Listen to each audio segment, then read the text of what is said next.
Amém, amados irmãos, sejam bem-vindos a mais uma reunião do estudo de Apocalipse. Nós estamos na mensagem, essa mensagem de hoje, a mensagem 25, cujo título é A Igreja em Pérgamo 1, porque vai ser a primeira mensagem da Igreja em Pérgamo. Nós ainda não sabemos, só o Senhor sabe quantas mensagens vão haver sobre a Igreja em Pérgamo, mas essa é a primeira. E nós temos muito que desfrutar da palavra do Senhor na igreja em Pérgamo, tem muitas lições para nós. Nós vamos, essa é a primeira mensagem, então, sempre quando entra a primeira mensagem, eu dou mais uma visão panorâmica para os irmãos, depois nós vamos entrando versículo por versículo, explicando para os irmãos pela graça do Senhor, pela bondade do Senhor. Se assim Ele quiser nos revelar, não é? Mas antes de nós entrarmos na igreja em Pérgamo, eu queria tocar, ainda que rapidamente, um pouquinho da igreja em Esmirna, que nós terminamos na semana passada. A igreja de Esmirna, como os irmãos acompanharam, pelo menos para mim, acho que para você também foi, mas para mim foi muito precioso. Nós aprendemos muitas lições com os nossos amados irmãos da igreja de Esmirna. Foi a época em que os irmãos sofreram muito, foi a época que os irmãos pagaram preço pelo Senhor e eles nos ensinaram muito. E também não pensem que hoje, porque nós não estamos debaixo da perseguição direta do Império Romano, como estiveram, e muitos foram martirizados, presos, torturados, afastados da família, levados para os leões, serem comidos leões, foram mortos, foram tudo quanto é tipo de queimados vivos, mutilados, etc. Vocês sabem disso, né? Eu não preciso aqui contar essa história de terror, né? Mas, por outro lado, nós não temos esse tipo de experiência pela misericórdia do Senhor, mas nós também devemos ter o mesmo sentimento que houve nele, o sentimento de ser fiel até a morte, o sentimento de amar o Senhor, o sentimento de tomar a cruz e o sentimento que eles tiveram também, que o nosso Senhor está conosco. Nenhum sofrimento que nós passamos, irmãos, hoje, o Senhor nos abandona. Pelo contrário, quando nós sofremos pelo nome do Senhor, pelo seu propósito, como aconteceu com os irmãos da igreja em Esmirna, o Senhor está bem presente. Assim como nós aprendemos também no Velho Testamento, com as experiências de Daniel e seus amigos, nós falamos isso já, né? Com seus amigos, o Senhor estava bem presente naquela fornalha. Com Daniel, o Senhor estava bem presente naquela cova dos leões. O Senhor sempre está presente conosco, irmãos. O Senhor, ele prometeu que ele estaria conosco até a consumação do século, ou seja, até a volta do Senhor. E nós precisamos crer que o Senhor está conosco e a sua presença é tão real. Na verdade, nesses momentos de sofrimento, quando nós nos entregamos ao Senhor de todo o nosso coração, é que o Senhor torna-se mais real, mais perceptível e mais amado também por nós. E mais uma vez, nós não devemos esquecer a sequência que houve dessas primeiras duas igrejas. A igreja em Éfeso era a igreja desejável, que abandonou inicialmente o primeiro amor, o melhor amor, que é o amor pelo Senhor, mas que voltou, se arrependeu. Nós realmente devemos crer que eles se arrependeram por tornar-se de fato desejáveis, ou seja, tornar-se uma boa terra, onde o Senhor produziu muitos bons frutos no coração deles. Por que nós devemos crer nisso? De todo o nosso coração, porque é logo a igreja, a seguir, a igreja de Esmirna, o período da igreja que veio depois do final da igreja em Éfeso, da era apostólica, foi o período dos sofrimentos pelo qual a igreja passou. Eles estavam dispostos a sofrer pelo Senhor. Irmãos, por que eles sofriam pelo Senhor? Eles sofriam pelo Senhor por amor. Então, é uma questão de amor. Eles amavam tanto o Senhor que eles sofriam pelo Senhor. Não é assim comigo com você? Nós não estamos dispostos a sofrer por aquilo que nós amamos? Se nós amamos nossos filhos, nós não estamos dispostos a sofrer por eles? Se nós amamos nossos pais, nós não estamos dispostos a sofrer por eles? Se nós amamos os irmãos, nós não estamos dispostos a sofrer por eles? E acima de tudo, e acima de todos, se nós amamos o Senhor, nós estamos dispostos a sofrer por ele? Irmãos, para aquele que nós amamos, para aquele que é tão precioso para nós, nós estamos dispostos a sofrer o que for necessário por amor. Essa é a característica da noiva. Ela ama o seu noivo. Nunca como o noivo ama a noiva, não é verdade? Mas ela ama o noivo. ela está disposta a sofrer. E nós vimos que o Senhor, a vida inteira do Senhor, desde o seu nascimento, foi uma vida de sofrimento. O Senhor nasceu e foi presenteado com a mirra, que simboliza a morte, e que, inclusive, é o significado da palavra esmirna, que vem de mirra, né? E o Senhor viveu toda a sua vida junto com a mirra. E quando o Senhor morreu, o seu corpo foi embalsamado com mirra. Ou seja, o Senhor viveu a vida, do início ao fim, de tomar a cruz de mirra de morte. As vestes do Senhor eram vestes perfumadas pela mirra. O Senhor, a mirra é uma substância, já falamos na primeira mensagem, é uma substância ao paladar amarga, mas quanto ao cheiro, ela era um perfume agradável demais. Por isso era usado para embalsamar os cadáveres. Era um perfume tão delicioso, tão atraente. É o perfume da morte do Senhor. Quando nós estamos dispostos a seguir o Senhor, irmãos, tomando a cruz, irmãos, que perfume isso tem. Que perfume maravilhoso e atraente isso produz em nós e nos outros. Isso atrai as multidões ao Senhor. Irmãos, o Senhor na sua morte é tão atraente. Por quê? Por que ele é atraente? Porque mostra o amor dele por nós. O amor. Tudo que ele fez por amor. Nessa mirra é atraente porque está evidente o mais precioso que levou a ele tomar a cruz e está disposto a ser impregnado por essa mirra, que era o grande amor pelo qual ele nos amou. Por isso, João 3,16 impressiona tanto todos nós, né, que Deus amou ao mundo de tal maneira que deu o seu Filho. Deu o seu Filho morrer por nós. Ou seja, o amor de Deus se manifestou com a mirra, se manifestou com a entrega, com a morte do seu Filho. Irmãos, isso é tremendo. Quanto mais nós sofremos por alguém, mais nós amamos. Quanto mais nós pagamos o preço, mais exala perfume. Nós vemos isso tanto na Bíblia, não é? Paulo falava assim, que nele, por exemplo, vamos ver alguns versículos rápidos aqui. Eu ainda estou terminando um pouco da mensagem da igreja de Esmirna para entrarmos em Pérgamo, tá? E aí, irmãos, vamos ver a mudança brutal que houve da Esmirna para Pérgamo. Mas vamos rapidamente aqui, não é? Vamos lá, por exemplo, para 2 Coríntios, capítulo 4. Olha o que Paulo fala, não é?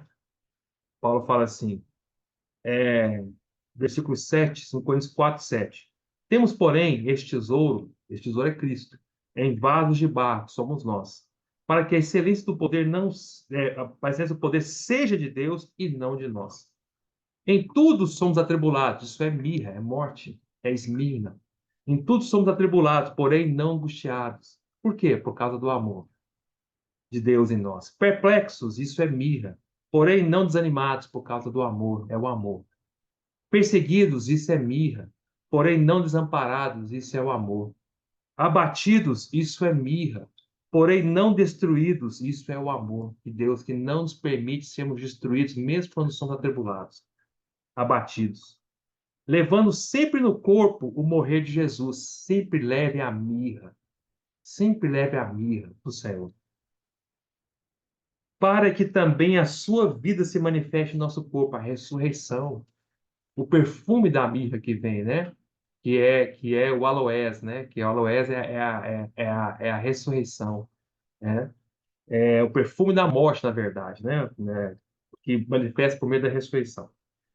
Versículo 11. Porque nós que vivemos somos entregues à morte por causa de Jesus. Irmãos, se você ama o Senhor, você vai sofrer por ele. Paulo fala, não que lá em Timóteo, que todos aqueles que querem viver piedosamente em Cristo Jesus serão perseguidos. Então ele fala, versículo 1, porque nós que vivemos somos sempre entregues, sempre, sempre, irmãos. Não há recessão, sempre, sempre seremos entregues à morte por causa de Jesus. Para quê? É para nos matar só porque Deus tem prazer nisso? Não, não é por isso, não. Tem um propósito. É para que também a vida de Jesus se manifeste em nossa carne mortal. De modo que em nós opera a morte, a mirra, em vós, a vida, que é o poder da ressurreição. Tendo, porém, O mesmo espírito da fé, como está escrito, eu creio, por isso que falei. Também nós cremos, por isso também falamos. Amém. Saber que aquele que ressuscitou o Senhor Jesus também nos ressuscitará com Jesus, nos apresentará convosco. Ó Senhor Jesus, porque todas as coisas existem por amor de vós. Está vendo? Vocês estão percebendo? O amor apareceu aqui?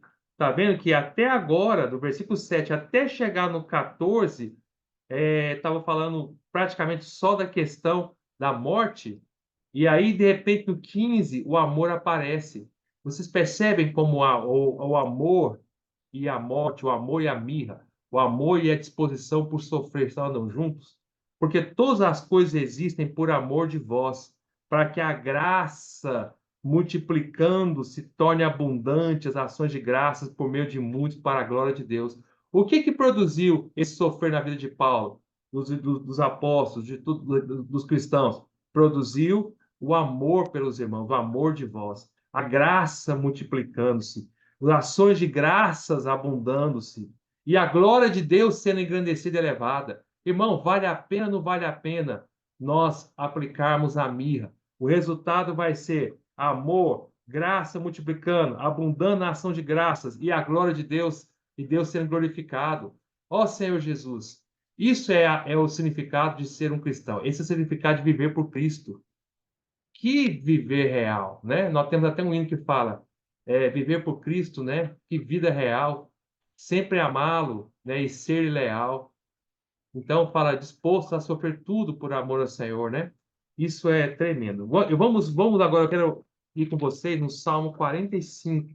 Abre aí o Salmo 45. Se eu tivesse mais tempo, irmãos, nós íamos desfrutar ponto por ponto, profundamente o Salmo 45.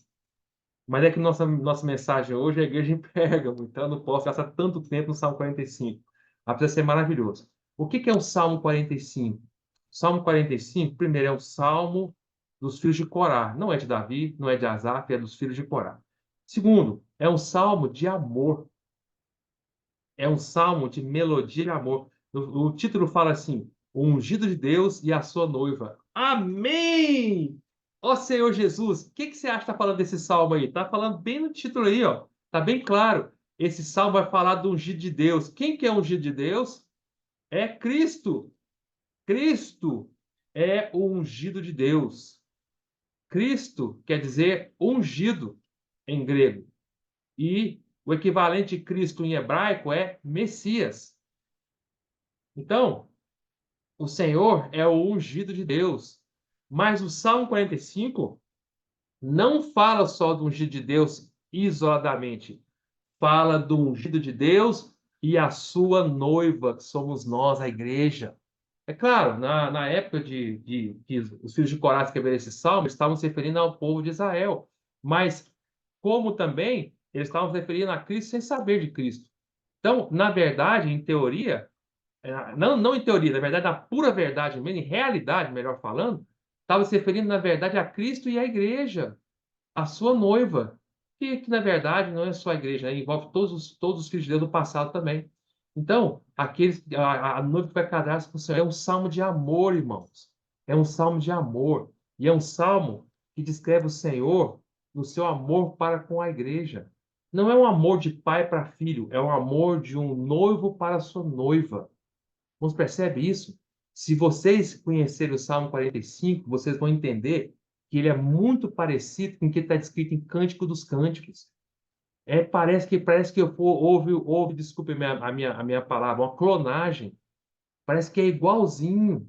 É uma descrição do mesmo que nós vemos no Cântico dos Cânticos. E o que nós vemos em Cântico dos Cânticos? Nós vemos um relacionamento de amor entre Cristo e cada um de nós. Individualmente como a noiva, mas individualmente. E aqui, na verdade, é a noiva coletiva. Então, vamos ver, vamos estudar um pouquinho de alguns versículos. Vamos começar no versículo 1. Aí o salmista fala assim: De boas palavras transborda o meu coração. Amém! De boas palavras transborda o meu coração. O que que o salmista começa falando? Começa falando que o que a boca dele, boas palavras, é o que você fala com a boca. Coração não fala nada, coração não tem voz. O coração, quando ele quer falar, ele utiliza a boca. De boas palavras, aí você pode falar assim, tá, peraí, não estou entendendo o salmista. Não seria mais certo escrever assim, de boas palavras transborda a minha boca? Não seria mais correto falar isso? Porque a palavra sai da boca. Mas o salmista não falou de boas palavras transborda a minha boca. Ele falou de boas palavras transborda o meu coração. O que que ele quis dizer com isso, então? Ele quis dizer, amados irmãos, que o que o Senhor nos ensinou no Novo Testamento, que a boca fala do que o coração está cheio. Bom, eu falo isso, desculpa, irmão, eu arrepio, eu fico encantado demais. Isso aqui é o Velho Testamento mostrando tão claramente a realidade do Novo Testamento. Irmão, quando o nosso coração está cheio de amor pelo Senhor, a nossa boca se enche de boas palavras. O que o coração sente vai manifestar pela boca. Por isso, amado irmão e amada irmã, não é tão real quando você diz que ama o Senhor e permanece calado com a sua boca. Isso, de certa forma, é estranho. Não bate muito o que a Bíblia nos ensina. Eu não vou falar que não seja real o seu amor pelo Senhor, não ousa falar isso. Mas eu quero dizer que não é que tem algo errado ou com o coração ou com a boca, porque a Bíblia ensina que coração e boca andam juntos, e a boca é a ligação direta do coração, e o coração se manifesta exteriormente pela boca. Irmãos, quando o coração ama, a boca se enche de boas palavras. Amém! Se o seu coração está amando pelo Senhor, como é que a sua boca está calada? Como é possível isso? Se o seu coração queima pelo Senhor, como é que a boca não manifesta? Eu queria entender como um noivo apaixonado não fala nada da noiva. Ou quando uma noiva apaixonada, ela não manifesta nada na boca sobre o seu noivo. Se você já esteve apaixonado um dia, você sabe o que eu estou falando. Quando você está apaixonado por uma pessoa, você não resiste, você fala dela toda hora, a todo momento, em todo lugar, até pelos cotovelos, como a gente fala. Quando amamos o Senhor, nós falamos do Senhor até pelos cotovelos. Nosso coração transborda de amor e manifesta pela nossa boca. Mas vamos continuar. Aí ele fala: ao rei consagro o que compus. Irmão, tudo que nós compusermos, tudo que nós compusermos, nós devemos consagrar ao nosso rei. Aqui, o amado é o rei. Ele já está na categoria de rei, está reinando já. O Senhor é aquele que reina sobre a sua noiva, sobre o seu povo. Irmão, tudo que nós fazemos deve ser para o nosso rei. Aí continua: a minha língua é falar, é como a pena de habilidoso escritor.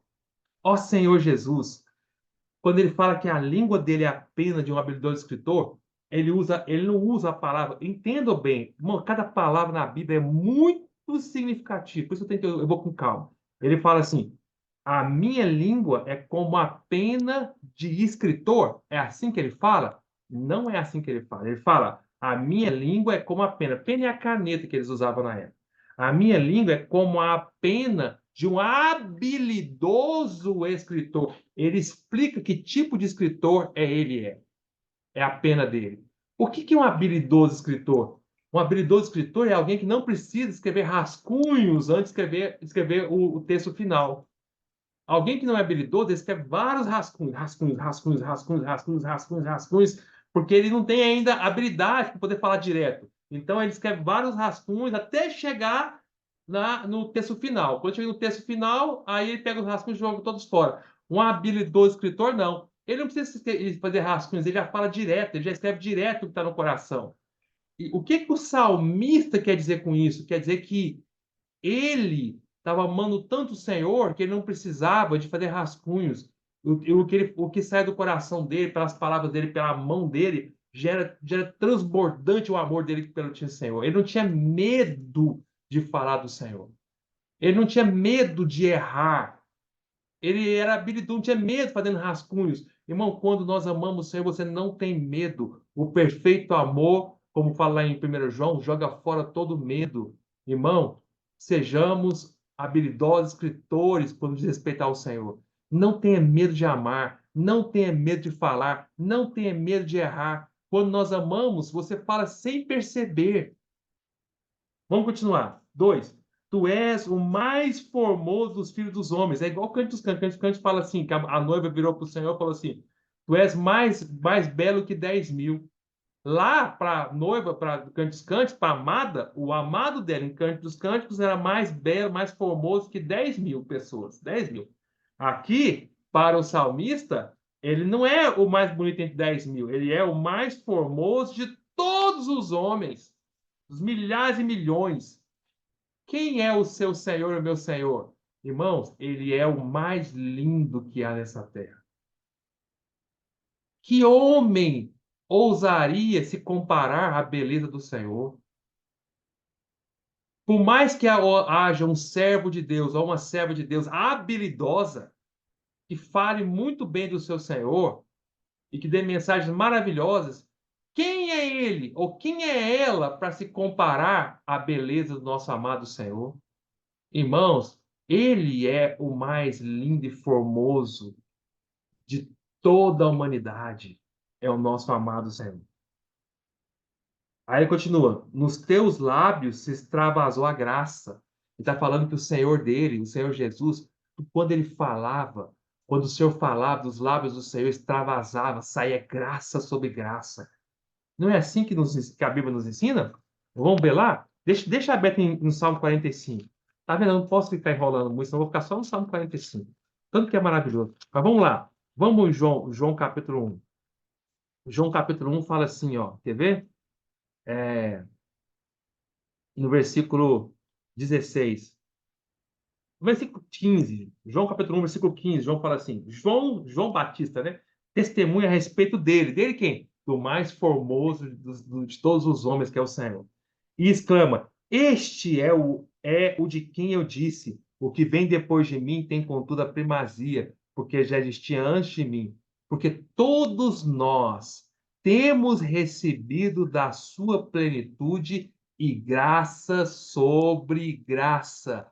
Quando o Senhor falava, extravasava a graça. Dos seus lábios saíam graça sobre graça de forma extravasante.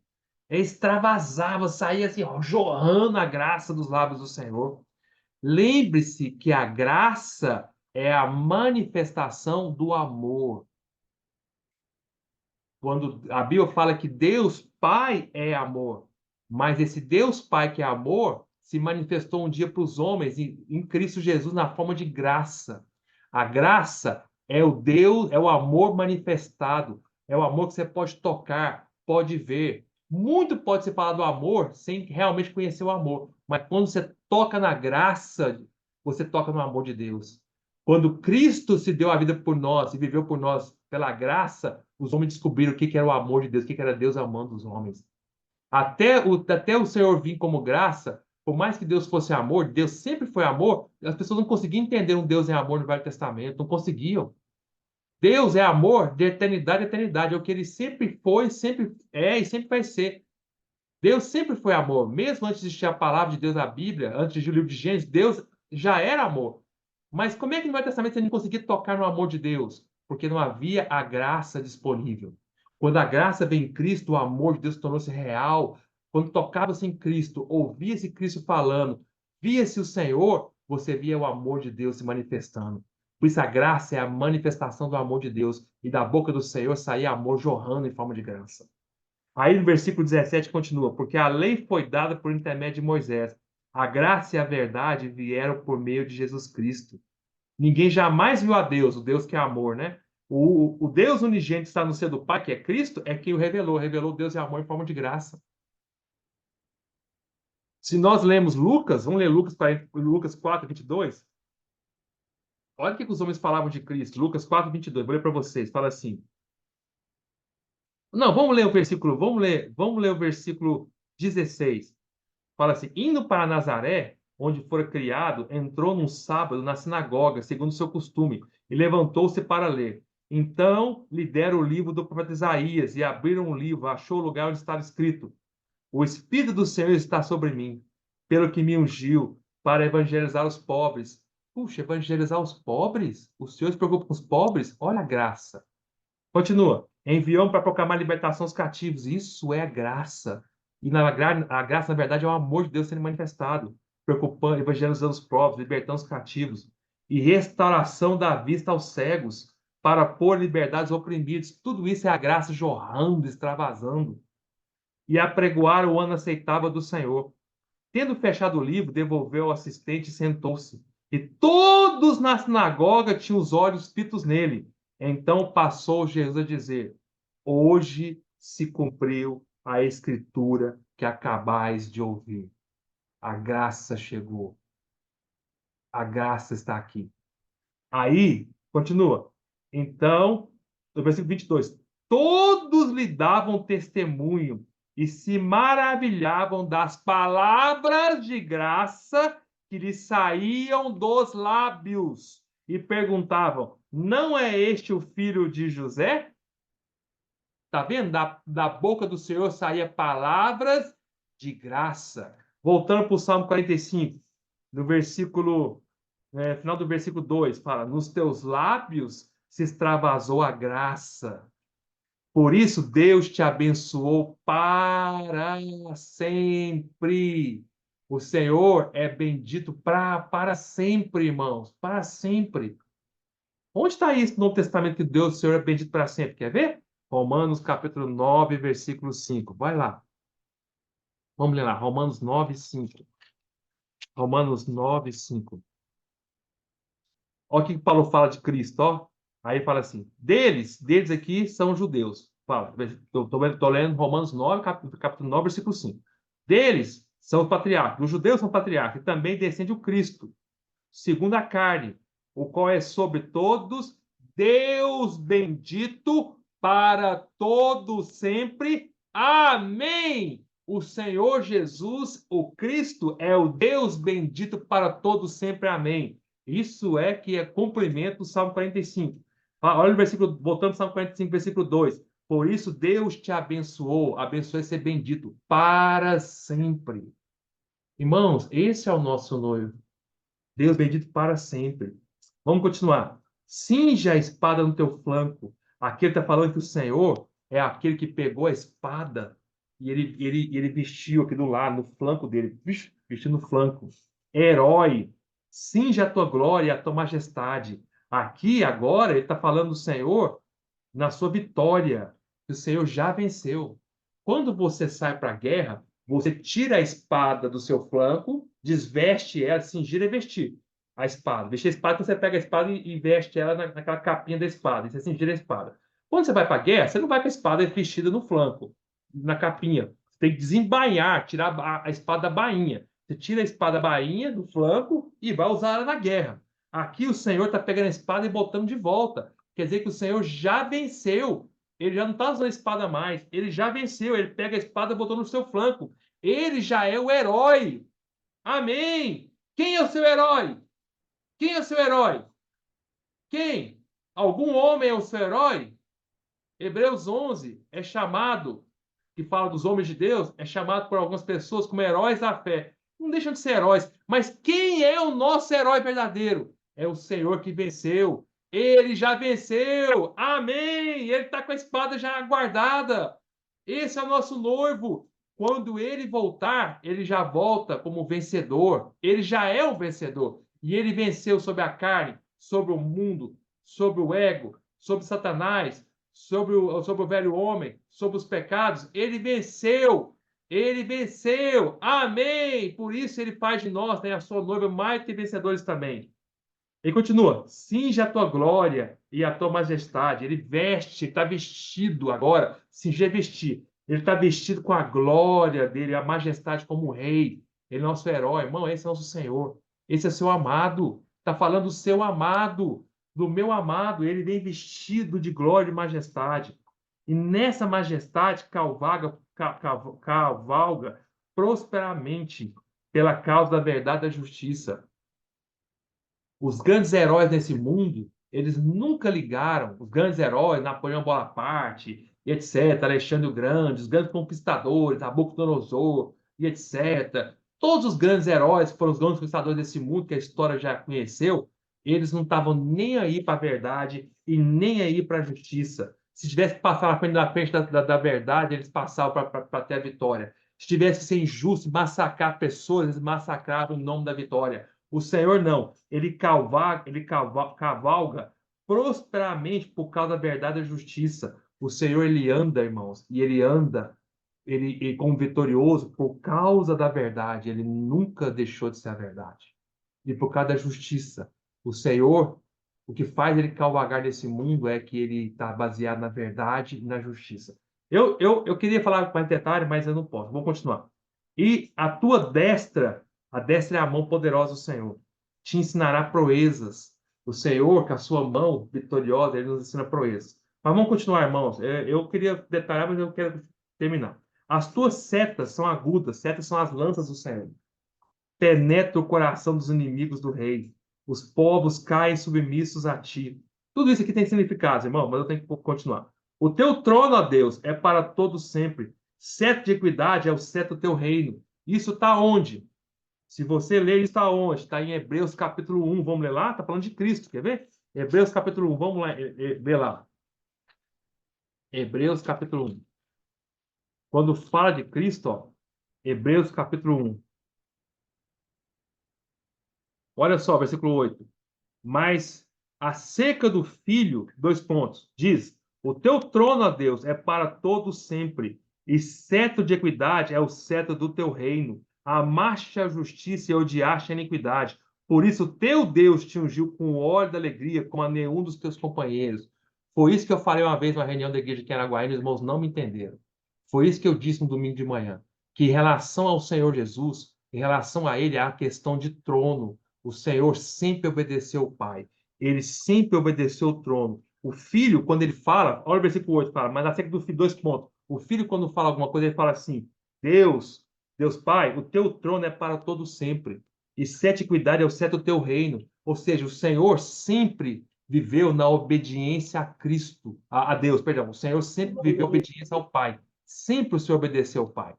É uma questão de obediência. E uma vez que o Senhor obedeceu, o Senhor foi ungido com óleo de alegria. É o versículo 9, ó, amaste a justiça e odiaste a iniquidade. Por isso, o teu Deus, o Deus do Senhor Jesus, ungiu o Senhor com óleo de alegria como a nenhum dos teus companheiros. Ou seja, se eu e você queremos ser ungidos com óleo de alegria, queremos ser alegres, felizes, é uma questão de reconhecer o trono de Deus na nossa vida. Também nós devemos ser como o Senhor Jesus dizer assim: Senhor, Deus Pai, o teu trono é um trono para todo sempre, o Senhor que reina na minha vida. Nenhum filho de Deus vai ter a experiência do óleo da alegria, da unção do Espírito na alegria, se ele não aprender primeiro a questão do trono, de honrar o trono de Deus.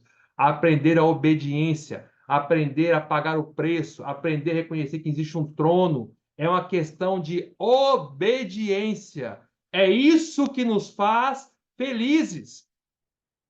Foi isso que eu disse uma vez na reunião. Eu falei, irmãos, o que salva, nos salva, não é a rua. O que salva não é pregar o evangelho. O que salva não é sair na rua. O que nos faz felizes, que salva o homem, que nos dá o óleo da unção da alegria, não é pregar o evangelho. Não é, nunca foi e nunca será. É uma questão de obediência ao trono. Se o Senhor falou para você, fique em casa, não sai pregar o evangelho, se você sair, você não terá o óleo da alegria. Se o Senhor falar para você, sai para pregar o evangelho, você fica em casa, você não terá o óleo da alegria. É uma questão de obediência. Quantas vezes eu já vi experiências com outros filhos de Deus e também comigo. Já vi várias experiências, já passei por isso também, e eu vi com outros irmãos que o Senhor falou para mim assim: fique calado, não fale nada. E era para pregar o evangelho para pessoas. Ele falou assim: não fale nada, silêncio. Eu falei, Senhor, eu não estou entendendo. Não é para falar? Não, hoje eu quero que você fique em silêncio. E era justamente o que eu precisava. Se eu tivesse falado, eu tinha estragado. Há momentos que o Senhor fala assim: obedeça, simplesmente confie em mim, silêncio, e eu vou agir. E há momentos também que o Senhor fala assim: fale, não te cales, porque eu tenho muito povo nessa cidade. Mas isso é que nos faz feliz. E depois, lá na frente, o Senhor te revela. Você fala, tá vendo? Por isso que eu pedi para você ficar em silêncio aquele dia. Aí você fala assim, Senhor, aí você vai ficar como quem sonha. Senhor, uau! Senhor, eu estou sentindo assim, a unção do Espírito, o óleo da alegria, se me ungindo, Senhor. Uau, Senhor, era isso? Era por isso? Então, se eu tivesse abrido a boca, eu tinha estragado tudo. Tá vendo, Gustavo? Você tem estragado tudo. Viu como valeu a pena você me obedecer? Agora você entende como era importante você ficar calado? Oh, Senhor, puxa, o Senhor que conhece os corações, não sou eu. Aquela pessoa, se eu tivesse falado para ela aquele dia, ela teria se fechado o coração. Mas ela era o momento de eu fechar a minha boca e eu ouvir e obedecer o Senhor. Irmãos, o Senhor sabe todas as coisas. É uma questão de trono. O Senhor Jesus aprendia a obedecer o trono. Quando era para o Senhor falava. Quando era para ficar calado, ele ficava. Perante Pôncio Pilatos, o Senhor não pregou o evangelho. Perante Pôncio Pilatos, o Senhor ficou em silêncio, como um cordeiro mudo. Ora, a oportunidade de pregar o evangelho era ou não era? Mas o Senhor, Pai, diz para ele: vá como um cordeiro mudo ao matador. Vamos voltar para lá, irmãos. Isso aqui que eu li para você, Hebreus 1, é a realização, cumprimento da profecia de Salmo 45 em relação ao Senhor. Salmo 45, versículo 6, fala: o teu trono, ó Deus, é para todo sempre. Cetro de equidade é o cetro do teu reino. Ama a justiça. Olha aí o versículo de Hebreus 11. Hebreus 1. Ama a justiça e odeias a iniquidade. Por isso, Deus, o teu Deus, te ungiu com óleo de alegria, como a nenhum dos teus companheiros. Quem são os companheiros do Senhor? Somos nós. Somos nós. Mas ninguém, irmãos, ninguém pode se comparar ao Senhor, não é? Os companheiros do Senhor. Irmãos, se nós não aprendemos a amar, aqui fala, versículo 7, amas a justiça, amas, não é que pratica a justiça, ama a justiça e odeia a iniquidade, odeia. Nós precisamos aprender a amar e precisamos aprender a odiar. Nós devemos escolher o que nós vamos amar e o que nós vamos odiar. Amar a justiça é amar, fazer a vontade de Deus. Praticar a justiça é fazer a vontade de Deus. No que diz respeito a fazer a vontade de Deus, deve ser uma questão que vem do nosso amor pelo Senhor. Senhor, eu amo a tua palavra. No que diz respeito à iniquidade, que é desobedecer a palavra de Deus, nós precisamos aprender a odiar. Irmãos, quando há algo ou alguém que está querendo introduzir iniquidade no nosso meio, nós precisamos aprender a odiar isso. Não a pessoa, mas odiar a iniquidade. E nós precisamos aprender a amar a justiça. Nunca confunda as coisas, nunca ame a iniquidade e odeie a justiça. Ame a justiça e odeie a iniquidade. Tá vendo? Não tem meio termo, irmão. Não tem como você estar no meio do muro. Não tem como você falar assim, eu amo a justiça, mas eu também amo um pouquinho a iniquidade. Eu tolero a iniquidade, eu tolero o fermento. Não! Ou falar assim, eu amo a iniquidade e eu tolero a justiça. Não! Ou ama um e odeia o outro. Não tem como misturar as duas coisas. Se nós misturarmos as duas coisas e ficarmos em cima do muro, nunca experimentaremos o óleo da alegria, a unção. Aqueles irmãos. Aí você fala assim, Gustavo, você desviou totalmente da igreja de Esmirna. O que tem a ver com a igreja de Esmirna? Não desviei. Vocês não estão entendendo aí, talvez, mas vocês vão entender. Não desviei, irmão. Tudo que é uma questão de morte e ressurreição, de amor pelo Senhor. Está disposto a pagar o preço. Toda vez que nós amamos a justiça, vou explicar por quê. Toda vez que nós amamos a justiça, nós seremos odiados. A iniquidade vai nos odiar. E também nós odiamos ela. E toda vez que nós odiamos, nós amamos a iniquidade, a justiça também vai nos odiar. Não tem meio termo. Ou nós amamos ou odiamos a justiça e contrapartida, odiamos a iniquidade. E, na verdade, quer ver? Quando nós aprendemos a amar a justiça, amar fazer a vontade de Deus, irmão, sabe o que acontece? O senhor está falando aqui, nós vamos automaticamente odiar a iniquidade. E aí, o que vai acontecer? Irmão, o Espírito de Deus repousa sobre nós. Que é o Espírito da alegria, que é a unção aqui que fala. Isso é por meio de sofrimento. Quando você ama a justiça, você vai sofrer pelo Senhor. Isso vai produzir sofrimento. Você quer ver? Deixa aqui aberto em Salmo 45. Vamos lá para Pedro. Quer ver? Vocês vão entender melhor. Lá em 1 Pedro. Abre lá, 1 Pedro.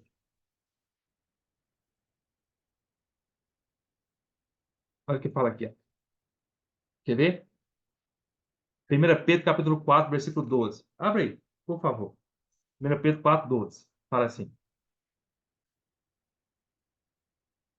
Amados, não estranheis o fogo ardente que surge no meio de vós, destinado a provar-vos, como se alguma coisa extraordinária vos estivesse acontecendo.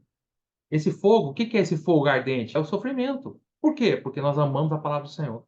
Amamos a justiça, amamos fazer a vontade do Senhor. Ah, continua. Pelo contrário, alegrai-vos. Olha só a alegria aparecendo no meio do sofrimento. O que que é essa alegria? É o óleo da unção. É o óleo da alegria que te ungiu, que lá de Salmo 40, 47, 45, versículo 7 fala: ama a justiça e odeia a iniquidade. Por isso, Deus, o teu Deus, te ungiu com óleo de alegria, como a nenhum dos teus companheiros. Irmão, só aquele que aprendeu a se unir a Cristo pela justiça e também para odiar a iniquidade, tem a alegria que nenhum outro filho de Deus tem.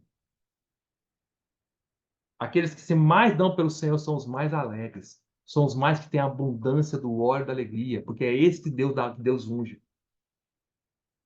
Aí olha o que fala aqui, ó, versículo 1 Coríntios, 1 Pedro 4:13. Pelo contrário, alegrai-vos, olha alegrai-vos aí, é o Espírito, quer ver? Você vai entender melhor. Alegrai-vos na medida em que sois coparticipantes do sofrimento de Jesus, para que também na revelação de sua glória vos alegreis exultando.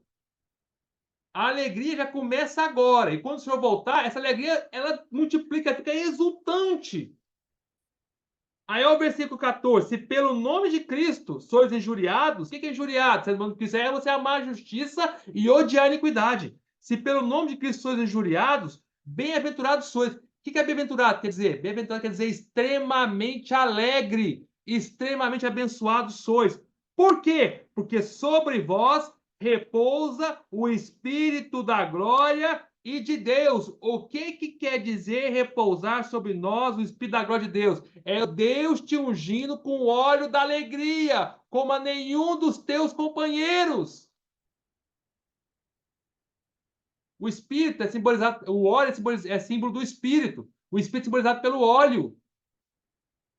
O Espírito repousando sobre nós é a alegria, o óleo da alegria chegando. Se você olhar os irmãos da igreja em Esmina, vocês acham que eles eram tristes, deprimidos? Irmãos, eles eram alegres. Alegres. Conta essa história que as duas irmãs que foram que não quiseram negar o Senhor, nem por amor às suas famílias e filhos, que foram martirizadas, entregues para os leões, elas foram em direção aos leões cantando e alegres. Isso aí é a história. Aí, se você pegar então e falar, a história pode ser mentira, tudo bem. Tá, você não quer na história da igreja, tudo bem. Agora, pega então Atos capítulo 7, quando fala de Estevão. Estevão, quando estava sendo apedrejado, a Bíblia fala que eles olhavam para o rosto de Estevão e viam o rosto de Estevão como um anjo. Você acha que Estevão estava triste, deprimido? Ou ele estava exultante de alegria? Mas vamos voltar para Salmo 45. É esse ponto que eu queria chegar. Eu demorei tanto para chegar nesse ponto aqui, no versículo 8. Tudo isso era para chegar no versículo 8. Salmo 45, 8, fala assim: está falando do Senhor Jesus. Todas as tuas vestes, das vestes do Senhor, todas as vestes do Senhor recendem a mirra. Entenderam agora? Esse nosso amado Senhor, que é ungido, as vestes dele, as vestes na Bíblia quer dizer o seu comportamento, a sua atitude, tudo que o Senhor fazia, todos os comportamentos do Senhor na terra e até hoje recendiam, exalavam mirra, a morte. Mas você acha que era algo fedorento a mirra? Não, era algo super delicioso. Era um perfume maravilhoso. As vestes do Senhor recendem a mirra, aloés e cássia. Aloés, a mirra é a morte, aloés é o perfume da morte. E cássia é a força, o poder da ressurreição, porque era a madeira mais forte que tinha. Depois que você pegava uma árvore e matava a árvore, quando você vai tirar uma madeira de uma árvore, tem que matar ela, certo? A árvore vai morrer. Aí você vai lá, corta a árvore, morreu. Mas aquela árvore que é a cássia, pegava aquela madeira que morreu e transformava em algo maravilhoso, que parecia que teve vida novamente. Por exemplo, pegava a cássia e transformava, por exemplo, na arca, a arca da aliança, foi feita da madeira da cássia. Então, se olhar, parecia que ganhou vida novamente. A madeira que era morta ganhou vida novamente. Só que a cássia não era uma madeira qualquer, era uma das madeiras mais resistentes e poderosas que tinha. Dura. Ou seja, a cássia simboliza o poder da ressurreição. Era algo que passou pela morte, a madeira, a árvore foi morta, mas agora estava em ressurreição e tinha uma força poderosa. As vestes do Senhor, onde ele ia, você sentia o perfume da mirra, o perfume do aloés e o perfume da cássia. É a natureza do Senhor, né, refinada. Aí fala, de palácios de marfim ressoam instrumentos de cordas que te alegram. Esse palácio de marfim aqui, eu não vou explicar com detalhe para vocês, mas palácio de marfim simboliza a igreja, tá? Da igreja, que somos nós, ressoam os instrumentos de corda que te alegram. Irmãos, esse Cristo maravilhoso, quando nós que somos da igreja olhamos para o Senhor, nós temos que ser como corda de instrumentos que alegram o Senhor, cantam pelo Senhor, louvam Ele pela sua morte. Quando você olha para o Senhor, da morte, você está alegre, feliz. Amém. Eu vou parar por aqui. Eu espero que vocês tenham tocado bastante no Salmo 45, porque eu só também comecei, eu nem fui até o final, né? Se você for até o final, tem tanto que ele é rico, ele é tremendo. Eu vou parar por aqui. Mas você vê que o Salmo 45 é só uma questão de alegria, e etc, né? É só alegria, né? Formosura, beleza, alegria, mas tudo começa pela morte do Senhor e a sua vitória, não é? Então, eu só toquei nisso aqui para falar, para terminar a igreja de Esmirna, para dizer que é uma questão de sofrer pelo Senhor. Vamos voltar para Apocalipse, capítulo 2. A questão de sofrer pelo Senhor é uma questão de alegria. Amor gera o sofrimento. E ao sofrer pelo Senhor, nos transborda de alegria. Tá? Então, lembre-se, nosso Senhor sempre teve vestes de mirra. Tá? Vamos agora começar a igreja em Pérgamo. Então, Apocalipse capítulo 2, versículo 12. Eu vou ler para os irmãos o texto inteiro, depois a gente volta explicando um pouquinho. Ao anjo da igreja em Pérgamo escreve, 2 pontos. Estas coisas diz aquele que tem a espada afiada de 2 gumes. Conheço o lugar em que habitas, onde está o trono de Satanás, e que conservas o meu nome, e não negaste a minha fé. Ainda nos dias de Antipas, minha testemunha, meu fiel, o qual for morto entre vós, onde Satanás habita. Tenho, todavia, contra ti algumas coisas, pois que tens aí os que sustentam a doutrina de Balaão, o qual ensinava a Balaque a armar ciladas diante dos filhos de Israel para comerem coisas sacrificadas aos ídolos e praticar a prostituição. Outros sim também tu tens, os que da mesma forma sustentam a doutrina dos nicolaítas. Portanto, arrepende-te, se não venham a ti, sem demora, e contra eles pelejarei com a espada da minha boca. Quem tem ouvidos, ouça o que o Espírito diz às igrejas. 2 pontos. Ao vencedor dar-lhe-ei do maná escondido, bem como lhe darei uma pedrinha branca, e sobre essa pedrinha escrito um novo nome, o qual ninguém conhece, exceto aquele que o recebe. Então, aqui é a carta da igreja em Pérgamo, tá? Quem que a igreja em Pérgamo representa? Ela representa uma continuação da igreja, depois que terminou o período da igreja em Esmirna. A igreja de Esmirna representa o período de sofrimento pelo qual a igreja passou, né, no final do século I até o início do século IV, tá? Ou seja, lá do ano 90, 90 e pouco depois de Cristo, até o ano 300, alguma coisa, tá? Então, um período aí de 210 anos, mais ou menos, né? Então, de sofrimento. Nesse período nós vimos, a igreja de Esmirna passou por 10 grandes perseguições do Império Romano, tudo isso nós vimos. Mas de repente, vocês têm que perceber as coisas, né? O senhor acabou de falar de uma igreja em Esmirna, uma igreja maravilhosa. A igreja de Esmirna não houve nenhuma repreensão do Senhor nenhuma repreensão do Senhor para a igreja de Esmirna, por parte do Senhor. Se você ler a igreja de Esmirna, nós lemos detalhadamente, não há também nenhum elogio, mas também não há nenhuma repreensão. O Senhor não repreende a igreja de Esmirna. Por quê? Porque a igreja estava amando o Senhor, sofrendo pelo Senhor. Não é? Então, na igreja de Esmirna, o que nós vemos na igreja de Esmirna? Na igreja de Esmirna, nós vemos uma oposição terrível, satânica, contra a igreja. Certo? Contra a igreja. Se você observar, vamos voltar para a igreja de Esmirna, só para vocês entenderem. No versículo 9, fala assim: conheça a tua tribulação, a tua pobreza, a blasfêmia dos que a si mesmos declaram judeus e não são, sendo antes sinagoga de Satanás. Ou seja, os judeus indo contra os irmãos, né? Satanás agindo por meio dos judeus, fazendo os irmãos passar por tribulação, pobreza, blasfêmia, né? Aí o 10 fala assim: não temas as coisas que tens de sofrer. Ou seja, eis que o diabo, olha o diabo de novo aí, Satanás. O diabo está para lançar em prisão alguns entre vós, para ser exposto à prova, e ter tribulação de 10 dias, ser fiel até a morte, da coroa da vida. Então, nós falamos, Satanás, na igreja em Esmirna, ele primeiro fez os irmãos sofrerem tribulação, sofrimento, depois tirou os bens dos irmãos, foram para a pobreza, depois falou mal dos irmãos, denegriu os irmãos, falando blasfêmias, mentiras contra os irmãos, no versículo 9. Depois Satanás não viu que isso não estava conseguindo resultado, aí ele partiu para aumentar, intensificou as suas artimanhas. Como ele viu que só fazer os irmãos sofrerem, tirar os bens dos irmãos e falar mentiras, blasfêmias contra os irmãos não estava adiantando, aí ele vai para o próximo passo, que é o versículo 10, que ele tenta então botar os irmãos na prisão. Aí lançou várias pessoas na prisão. Como ele viu que nem isso estava resolvendo, então ele partiu para a tentativa final. Vou matar esses crentes. E matou muitos irmãos mesmo. Por isso que falou assim, você fez até a morte. E muitos morreram mesmo. Então, você veja que na igreja Smith está se opondo intensamente contra ela, tentando todas as suas artimanhas malignas, diabólicas e infernais.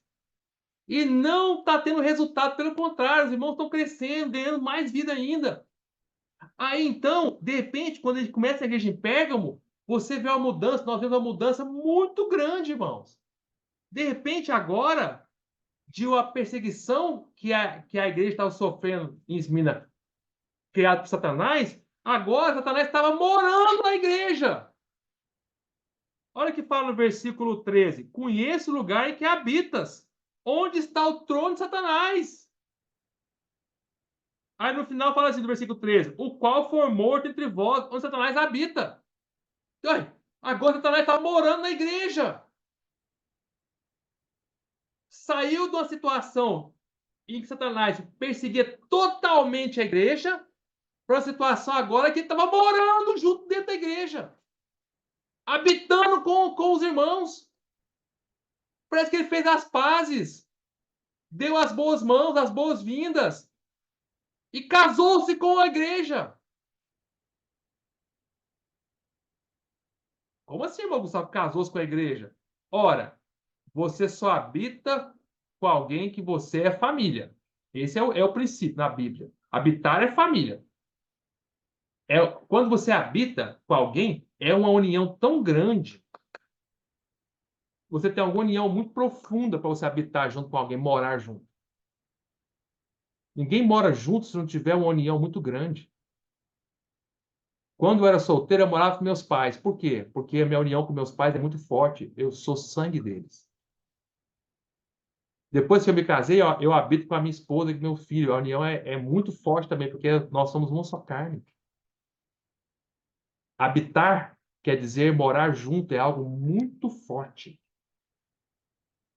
Quase como um casamento, ou até um casamento. De repente, aqui, Satanás parece que está casado com a igreja. Está morando junto agora. Por isso, irmãos, a palavra Pérgamo quer dizer o quê? Nós já falamos que cada igreja, o nome da igreja tem um significado do que aquela igreja viveu. Esmirna quer dizer sofrimento, mirra, sofrimento, morte. Éfeso quer dizer desejável, a igreja precisava se tornar desejável. E Pérgamo? Pérgamo quer dizer casamento ou torre alta. Por que a igreja em Pérgamo tinha esse nome? Porque aqui houve um casamento entre o mundo e a igreja. Satanás e os crentes. Agora estavam juntos de mãos dadas, habitando o mesmo lugar. E quando Satanás habita junto com a igreja, quem manda é ele. O trono é dele. A igreja deveria ter o único trono que deveria ter na igreja é o trono de Cristo, mas se a igreja cadastra com o mundo, o trono de Cristo sai.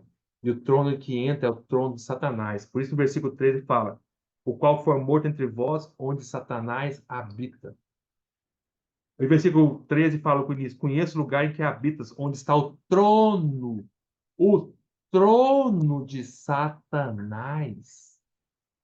Irmãos, a Bíblia nos ensina aonde é que Satanás reina. Trono é onde ele reina, certo? Trono quer dizer reinar. Quem reina, quem reina é quem tem um trono. Quem tem trono é um rei.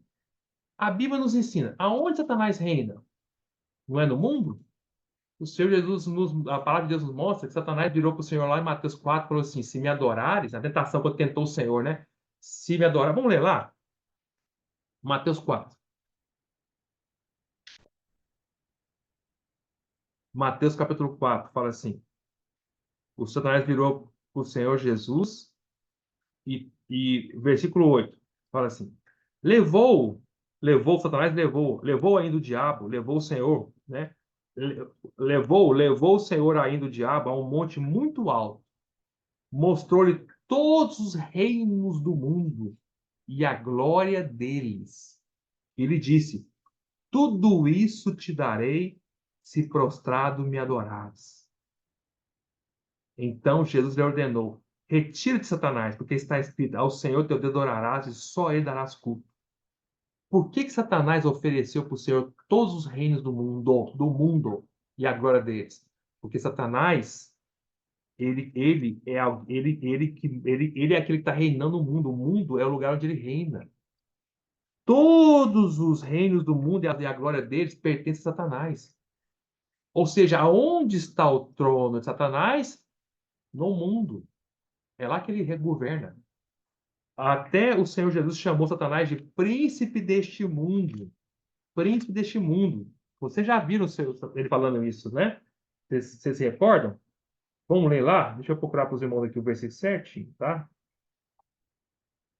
Eu vou lá mais fácil. Então, o Senhor chamou Satanás de príncipe deste mundo. Por que príncipe? Príncipe é alguém que reina, não é? É, então, vamos ler lá em João, capítulo 12, por exemplo. Ou capítulo 14. João 14, 30. Vamos ler lá. João 14, 30.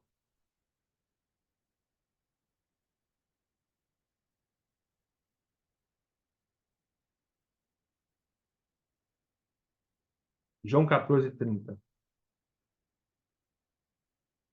Fala assim.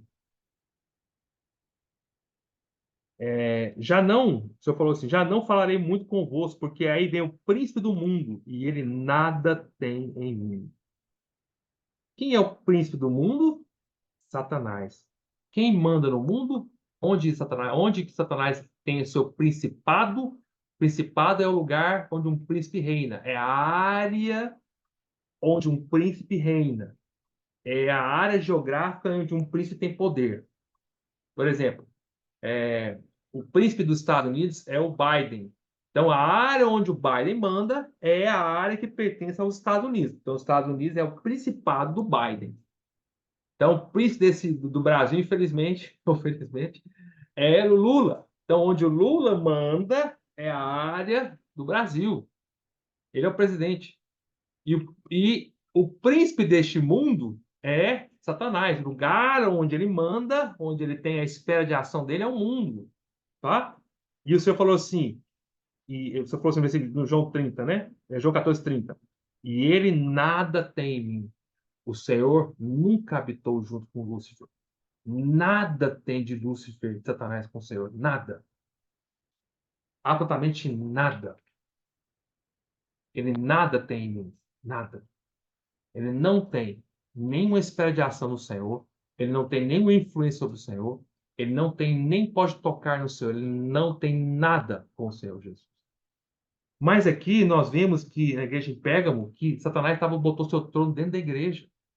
Isso quer dizer que a igreja e o mundo tornaram-se uma coisa só. Ou seja, a igreja tornou-se mundana. Vamos tentar entender agora na história o que aconteceu na história da igreja. Porque aqui é um período da igreja que já passou, já aconteceu, é passado. Para nós é história. Até eu realmente creio que os irmãos da igreja em Éfeso, na época, que essa carta foi escrita para os irmãos da igreja em Éfeso. A Éfeso era perdão, desculpa, a igreja em Pérgamo.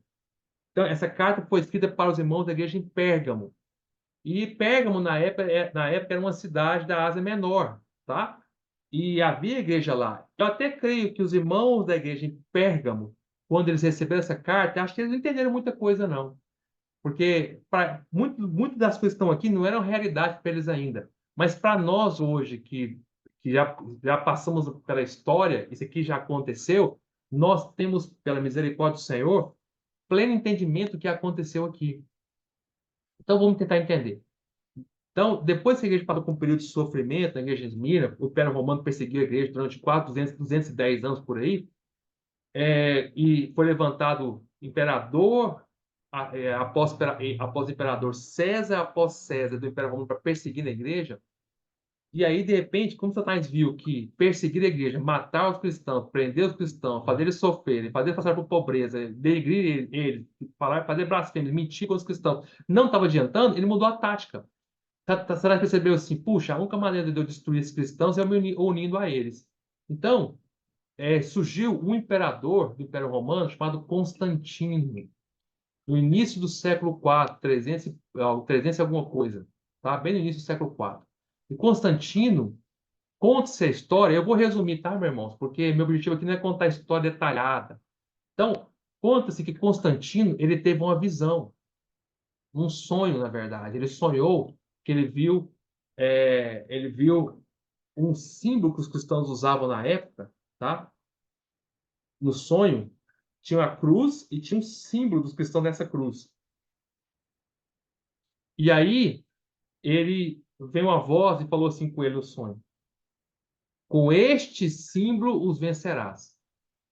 Então, quando Constantino acordou do seu sonho, ele entendeu que a única maneira de vencer os cristãos não era perseguindo os cristãos, mas é tomando o símbolo dos cristãos, ou seja, se unindo aos cristãos. Então, Constantino, então, decidiu, ele baixou um decreto. Claro, esse processo foi um processo gradual, né, irmão? Estou falando aqui rapidamente o que aconteceu na história. Ele baixou um decreto tornando todo o Império Romano, que o Império Romano na época era monstruoso. O Império Romano era muito maior do que só a Roma, só a Itália. Pegava todo o Mediterrâneo, chegava até quase a parte da região da Inglaterra hoje, pegava a parte da África, parte da Ásia, né, o norte da África todinho, o Oriente Médio todinho, até chegando assim até próximo da Índia ali, pegava a Europa praticamente inteira, pegava até a Inglaterra, então assim era monstruoso o Império Romano. Então ele declarou naquele momento em diante que todo o Império Romano seria agora cristão. Ele uniu os cristãos ao Império Romano, ele cristianizou o Império Romano. Até então, até Constantino ele decretar esse decreto imperial, o Império Romano ele era panteísta. O que é panteísta? O Império Romano, os romanos ele adoravam vários deuses. Pan quer dizer todo, todo. Por isso que tem a pandemia, né? Emia é doença, pan é a doença que pegou o mundo inteiro, pandemia. Panteísta, pan quer dizer todo, teísta Deus. Então eles adoravam vários deuses, os romanos. Adoravam tudo quanto é tipo de deus, eles tinham um monte de deuses. E eles tinham festas para todos esses deuses. Havia festa ao Deus Sol, que acontecia no dia 25 de dezembro.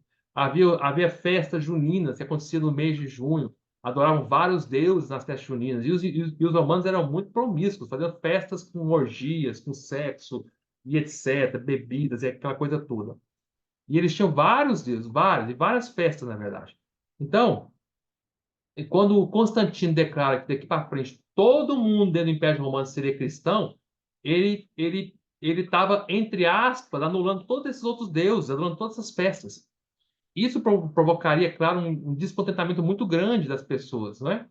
Mas ele, para incentivar as pessoas a tornar-se cristãos, ele começou a pagar moedas de prata para quem tornasse cristão, e quem fosse batizado daria vestes brancas. Ou seja, ele começou a dar favores imperiais para quem aceitasse ser um cristão. E se você nascesse dentro do Império Romano, não importa, você agora era considerado cristão, mesmo não sendo. Você tornou-se um cristão por nascimento, porque você nasceu dentro do Império Romano, não porque você se converteu. Então, de repente, a igreja em Esmirna, que era a igreja que sofria pelo Senhor, amava, genuína, verdadeira, tinha muitos irmãos, mas nem tanto assim, ela cresceu. Quando Constantino decretou que todo mundo do Império Romano seria cristão, entrou dentro da igreja um monte de pessoas que eram falsos cristãos, que não eram cristãos verdadeiros, que não se converteram, não conheciam o Senhor, não conheciam a Bíblia, não conheciam nada de Deus, simplesmente se tornaram cristãos da noite para o dia, por decreto. Então a igreja cresceu absurdamente. A igreja não é. A igreja ela cresce, cresce, mas é um crescimento normal de Deus. Mas esse crescimento que a igreja passou foi um crescimento anormal. A igreja de algo pequeno tornou-se um monstro, uma grande árvore, algo monstruoso. Mas inchada de falsos irmãos. E aí, o que ele fez? Ele tornou a igreja unida ao Estado político, tá? Que era o Império Romano. Ele tornou-se a igreja estatal, uniu o Estado com a igreja. Aí as duas coisas viraram uma coisa só. Ou seja, se você nasceu no Império Romano, agora você é cristão, sem conhecer Cristo, sem conhecer a palavra de Deus. E todas as coisas mundanas que havia no Império Romano entraram, puf, para dentro da igreja. E o que é o significado da palavra igreja? A palavra igreja quer dizer chamados para fora. Eclesia, em grego, quer dizer chamado para fora. Nós fomos, a igreja quer dizer, o que é a igreja? A igreja é a reunião, o conjunto daquelas pessoas que foram chamados para fora do mundo para seguir o Senhor. E que agora estão em total oposição ao mundo, que odeiam o mundo, que não tem nada a ver com Satanás, que é o príncipe desse mundo, e com o mundo. Isso é a igreja. Mas a igreja que foi chamada para fora, agora o mundo puf, entrou para dentro dela. Ela deveria ser chamada para fora do mundo, mas agora o mundo é que invadiu a igreja. Eles se casaram. Por isso a palavra pé quer dizer casamento. Eles se uniram. Por isso, Satanás passou a habitar junto com a igreja. Habitavam juntos. Era uma união tão forte que agora estavam juntos. Era um matrimônio. Como é possível isso? E já que Satanás agora uniu-se à igreja, ele é o cabeça da igreja, ele é que manda, ele é o trono é dele. Toda vez que a igreja se une ao mundo, quem manda é Satanás. Perdeu Cristo como cabeça e assumiu Satanás como cabeça. Então, vocês viram a diferença tão grande? Na igreja de Esmira, você vê uma oposição franca de Satanás contra a igreja. Na igreja em Pérgamo, você vê Satanás habitando junto em completa harmonia. Habitando junto. Por isso eu começo falando assim, versículo 3: conheço o lugar que habitas, onde está o trono de Satanás. Então, irmãos, é, agora assim, então eu quero que você entenda mais o significado da igreja de Pérgamo, tá? Daí para frente, e tem muitas coisas. Aí Constantino, ele para fazer as pessoas agora deixar de adorar os seus deuses, porque as pessoas, na verdade, muitas pessoas não gostavam só de adorar os deuses, gostavam das festas que tinham para esses deuses. Então ele não podia simplesmente obrigar as pessoas a parar de festejar. Por exemplo, vou dar um exemplo para vocês. Eles tinham a adoração ao Deus Sol, tá? No final do ano. Então, aí como é que eles, no dia 25 de dezembro, como é que ele ia fazer as pessoas parar de adorar a Deus Sol? Porque agora aqui para frente não podia adorar a Deus Sol mais. Tinha que adorar Cristo. Ou seja, uniu Cristo à igreja. Mas as pessoas não queriam parar de festejar o Deus Sol. Então, o que ele fez? Ele pegou, mudou a tática. Ele pegou e falou assim: olha, vocês podem continuar fazendo a festa de vocês, o Deus Sol, mas vamos mudar. Em vez de ser Deus Sol, vamos agora comemorar, já sei, o nascimento de Cristo. A Bíblia nunca diz que Cristo nasceu no dia 25 de dezembro. Pelo contrário, nós fomos olhar, né? Nós já fizemos tudo sobre isso, né? O mais provável é que o Senhor tenha nascido no mês de setembro, né? E também a Bíblia nunca nos ensinou que nós temos que adorar o nascimento do Senhor. Nunca. O Senhor nos ensinou a todo o parte do pão, fazemos isso para lembrar da morte dele, até que ele venha. O Senhor nos ensinou a lembrar a morte dele, e não o nascimento dele. Você nunca vê na igreja cristã, no Novo Testamento, em Atos, ninguém comemorando o nascimento do Senhor. Nunca. Mas você vê na igreja cristã os irmãos partindo pão, lembrando da morte do Senhor. Então, Constantino falou assim: olha, pode adorar o Deus Sol, mas muda o nome, vamos adorar o nascimento de Cristo. Aí passou a ser o dia 25, adoração do nascimento de Cristo. Mas é uma festa pagã.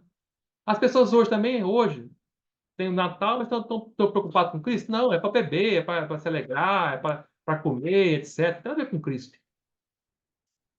Não é? Todo mundo usa de Natal para beber, se alegrar, fazer festa, bater papo, conversar, tal, tal, tal. Não tem a ver com Cristo. Era assim, naquela começou assim. Festas juninas, por exemplo. Eles tinham as festas juninas para os deuses juninos, tá? Do mês de junho. Então, Constantino mudou. Faz o seguinte: não adorem mais as festas juninas. Vamos mudar. Vocês vão adorar agora João Batista.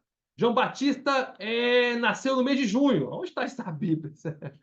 Mas ele queria adorar. Aí mudou. Festa junina agora, em vez de adorar os deuses pagãos que tinham no mês de junho, vamos adorar João Batista. Aí virou a festa junina para adorar João Batista.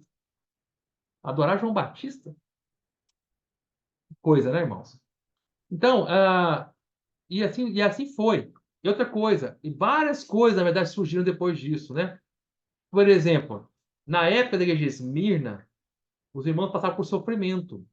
Então, como eles eram perseguidos na época da igreja de Esmirna, uma igreja anterior, o período anterior da igreja, muitos cristãos, para se reunirem, eles tinham que reunir nas catacumbas, escondidos. Como ele reuniu nas catacumbas eram buracos embaixo do chão. Eu e a Renata visitamos catacumbas em Roma. Era impressionante, irmão. É um mundo subterrâneo. São cavernas e cavernas subterrâneas. São galerias subterrâneas que eles se reuniam. E nós fomos visitar. Impressionante. Tinha até uma galeria grande onde eles se reuniam para fazer parte do pão. Naquela época não havia eletricidade. Não havia eletricidade. Então, como é que vai reunir em galerias subterrâneas? Na escuridão. Então eles tinham que iluminar. Como é que eles iluminavam? Com velas. Então eles usavam tochas, velas, para iluminar o subterrâneo, não é?